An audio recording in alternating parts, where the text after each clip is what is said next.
नमस्कार, स्वागत है आप सभी का। मैं हूं आपके साथ रेशु त्यागी। अगले आधे घंटे मेरे साथ देखिए उत्तराखंड से जुड़ी तमाम बड़ी खबरें।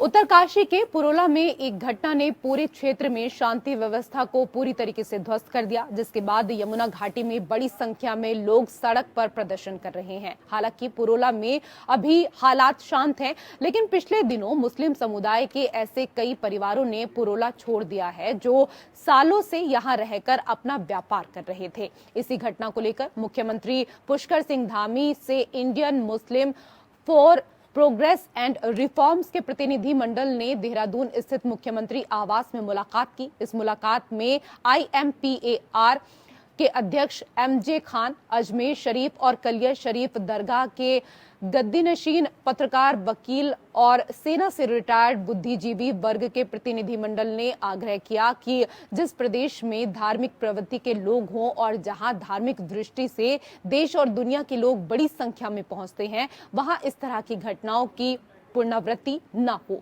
वहीं अजमेर शरीफ दरगाह के गद्दीनशीन ने पुरोला की घटना पर सोशल मीडिया को जिम्मेदार मानते हुए कहा कि सोशल मीडिया पर चलाई जा रही फेक न्यूज के कारण प्रदेश का माहौल बिगड़ा है। ऐसे में उनकी लोगों से अपील है कि सोशल मीडिया पर आई किसी भी भ्रामक खबर पर भरोसा ना करें। इसके साथ ही हिदायत दी कि इस वक्त हिंदू मुस्लिम समुदायों के एक साथ एक मंच पर संवाद करने की बेहद जरूरत है। वहीं मुलाकात के बाद IMPAR के अध्यक्ष MJ खान ने कहा, उत्तराखंड के माहौल को लेकर सोशल मीडिया को जिम्मेदार उन्होंने ठहराया। MJ खान ने कहा कि कई बार कुछ संवेदनशील वजह से बयानबाजी से इस तरह का माहौल होता है और ऐसे में माहौल बिगड़ जाता है, जबकि ऐसे लोगों पर भी उन्होंने कार्रवाई की बात कही है जो नाम बदलकर समाज में रहते हैं और अपनी पहचान को छुपाते हैं। वहीं इस बैठक के दौरान प्रदेश में मजारों पर चल रही कार्रवाई को लेकर भी मुख्यमंत्री से चर्चा की गई, जिसमें CM ने इस बात का भरोसा दिया कि बेवजह अतिक्रमण वाले जगह पर ही कार्रवाई की गई है।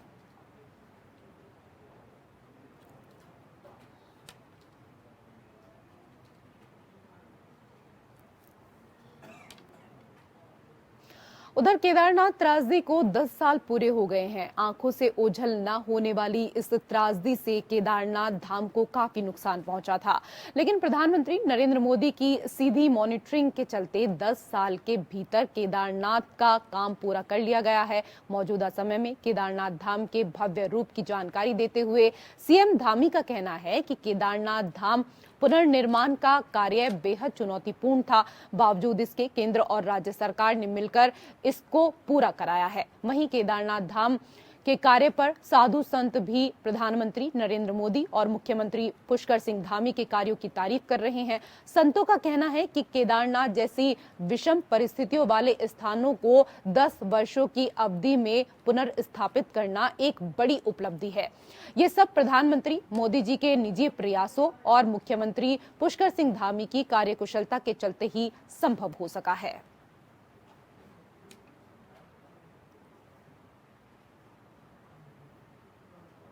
दो 2024 के लोकसभा चुनाव को लेकर बीजेपी की तैयारियां तेजी के साथ चल रही हैं। इसके साथ ही आने वाले समय में लोकसभा चुनाव को लेकर बीजेपी ने एक नया मैप भी तैयार किया है। इस दौरान बीजेपी प्रदेश अध्यक्ष महेंद्र भट्ट ने बताया कि बीजेपी द्वारा कई सारे कार्यक्रम 2024 के चुनाव को लेकर तैयार किए गए हैं। साथ ही अब तक हर जिले में एक जनसभा होगी और हर जनसभा में CM धामी को मौजूद रहना होगा। इसके साथ ही केंद्रीय मंत्री भी इन जनसभाओं में भाग लेंगे। इस दौरान बीजेपी प्रदेश अध्यक्ष कांग्रेस के संगठन पर हमला करते हुए उन्होंने कहा कि कांग्रेस का संगठन अस्तित्व में ही नहीं है। आज कांग्रेस में हर कोई प्रभारी बना हुआ है, हर कोई खुद का संगठन बना रहा है। वहां पर कोई भी अपने आप को आगे बढ़ाने के लिए कुछ भी कर रहा है, दूसरे को पीछे कर रहा है। ऐसे दल के साथ तो हमारी तुलना ही नहीं हो सकती है। यहां तक आज प्रदेश के अध्यक्ष करण महारा खुद अस्तित्व के लिए लड़ाई लड़ रहे हैं।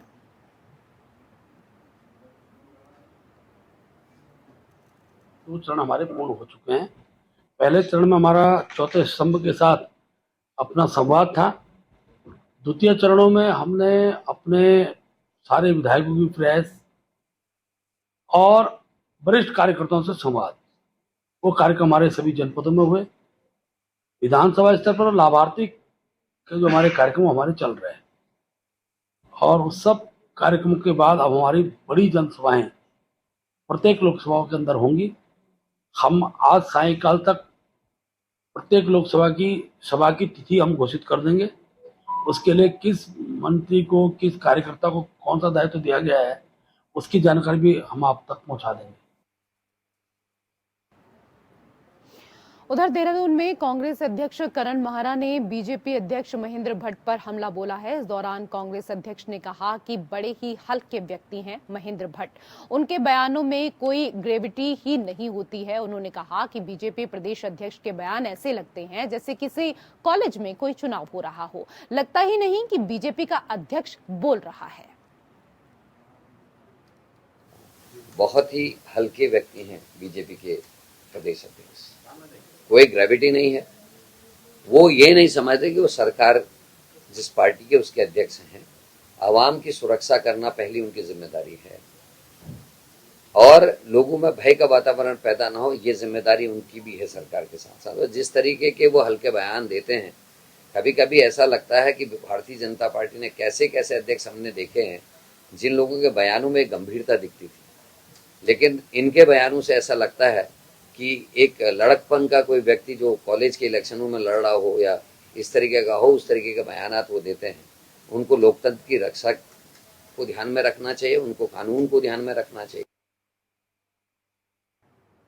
और उधर रामनगर विधायक दीवान सिंह बिष्ट ने पत्रकार वार्ता के दौरान केंद्र सरकार के 9 साल पूरे होने पर बात की। पार्टी द्वारा चलाए जा रहे महाजनसंपर्क अभियान के बारे में जानकारी देते हुए उन्होंने कहा, केंद्र सरकार ने अपने 9 साल के कार्यकाल में कई कल्याणकारी योजनाएं शुरू की, जिसका जनता ने भारी संख्या में लाभ लिया। इन योजनाओं से सरकार का मकसद था कि हर स्कीम का लाभ अंतिम छोर के व्यक्ति तक पहुंचे। उन्होंने कहा कि आज केंद्र सरकार की योजनाओं और कार्य को लेकर देश की जनता खुश है। 2024 में होने वाले लोकसभा चुनाव में देश में फिर बीजेपी की पूर्ण बहुमत से सरकार बनेगी।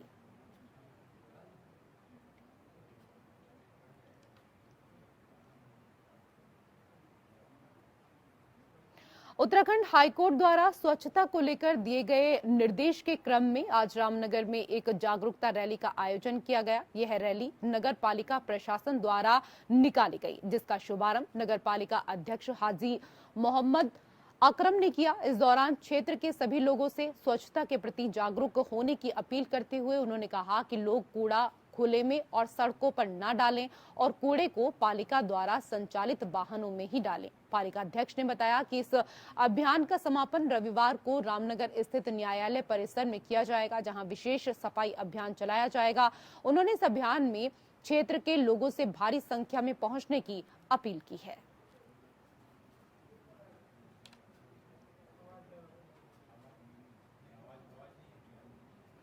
देहरादून में कृषि मंत्री गणेश जोशी ने कृषि विभाग की समीक्षा बैठक की। इस दौरान कृषि सचिव और अपर सचिव समेत कृषि विभाग और उद्यान विभाग के संबंधित सभी आला अधिकारी मौजूद रहे। कृषि मंत्री गणेश जोशी ने बैठक की जानकारी देते हुए बताया कि केंद्र सरकार की कई योजनाओं को लेकर समीक्षा की गई। राज्य में मौसम की मार से कितना किसानों को नुकसान हुआ है, किसानों के मुआवजे को लेकर अभी तक क्या कार्य हुए हैं, इन सभी मुद्दों पर चर्चा की गई है।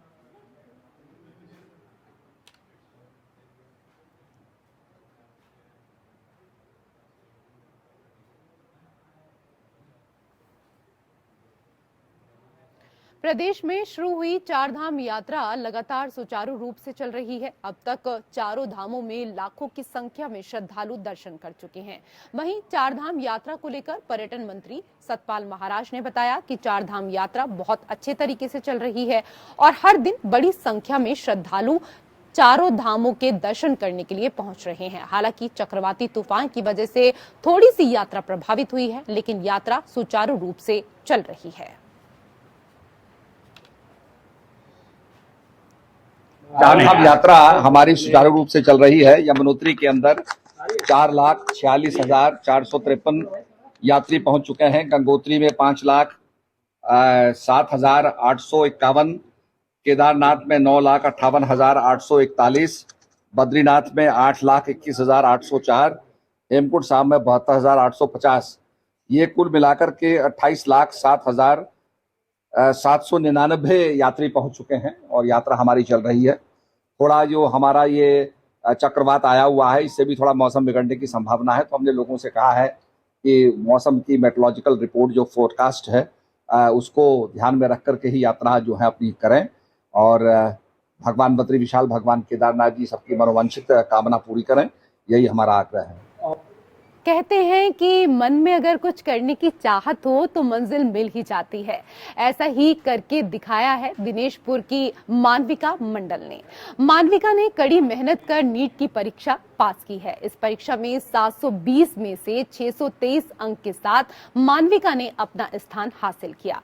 इस कामयाबी को पाने के लिए उनके द्वारा किसी भी बड़े संस्थान से कोचिंग का सहारा नहीं लिया गया, बल्कि ऑनलाइन स्टडी से मानविका को अपनी मंजिल मिली है। वहीं इस मौके पर मानविका ने बताया कि वह डॉक्टर बनना चाहती हैं। उसने हाई स्कूल में 84% और इंटर में 94% अंक हासिल किए।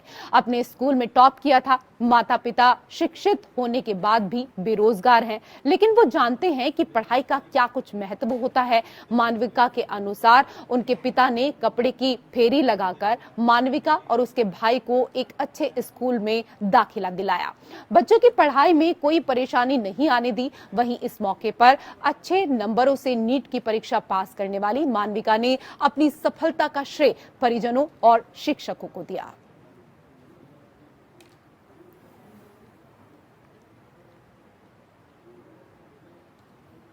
उधर देहरादून स्पेशल टास्क फोर्स को बड़ी कामयाबी हाथ लगी है। पिछले 4 साल से फरार चल रहे आरोपी को बांग्लादेश बॉर्डर के पास कोलकाता से गिरफ्तार किया गया है। दरअसल पकड़ा गया आरोपी अपनी नाम और अपना पहचान हुलिया बदलकर कोलकाता में पिछले 4 साल से रह रहा था, जिसने रायवाला क्षेत्र में एक फर्जी कंपनी भी खोली हुई थी, जिसमें जनता को 15 दिनों में किश्तों के आधार पर 1.5 गुना पैसे वापस करने का लालच देकर लोगों से पैसा ऐंठा करता था और उसके बाद ये फरार हो जाता था, जिसकी तलाश में पुलिस पिछले 4 साल से दरअसल लगी हुई थी। आपको बता दें कि यह आरोपी दिल्ली पुलिस का बर्खास्त सिपाही भी है, जिस वजह से यह पुलिस को चकमा देने में भी सफल हो जाता था।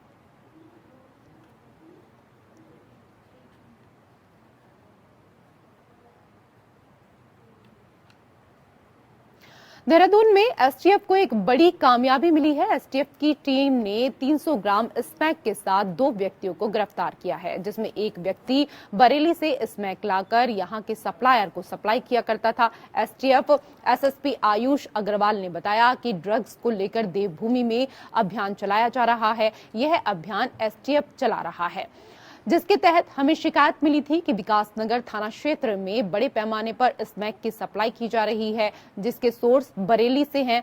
इसमें हमारी टीम पिछले 1 महीने से काम कर रही थी। इसी काम करने के दौरान यह बड़ी सफलता हाथ लगी, जिसमें बरेली का सप्लायर शहादत खान को 300 ग्राम स्मैक के साथ श्यामपुर थाना हरिद्वार से गिरफ्तार किया गया। वहीं इसकी कीमत लगभग 30 लाख है। वहीं इस मामले में शराफत अली को भी गिरफ्तार किया गया है, जिसकी निशानदेही पर स्मैक मंगवाई जाती थी। एसएसपी आयुष ने बताया कि इस मामले में अभी जो लिंक है उस पर भी कार्य चल रहा है और जल्द ही इसमें उन लोगों को भी पकड़ लिया जाएगा।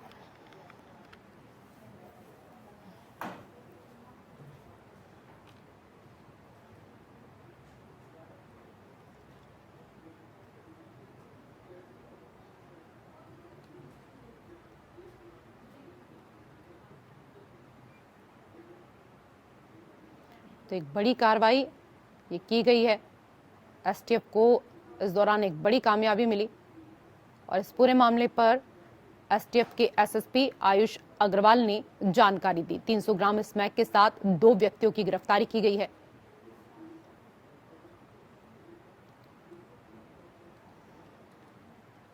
एसटीएफ एनटीएफ की टीम की संयुक्त कार्रवाई, जिसमें दोनों टीमों को एक बड़ी कामयाबी मिली। ड्रग्स को लेकर दरअसल देवभूमि में अभियान चलाया जा रहा है और इसी के तहत ये कार्रवाई की गई है।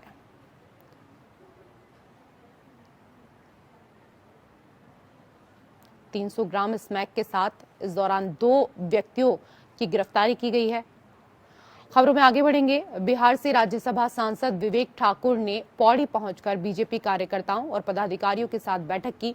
इस दौरान राज्यसभा सांसद के द्वारा आगामी लोकसभा चुनाव में बीजेपी का जनाधार बढ़ाने का निर्देश दिया गया।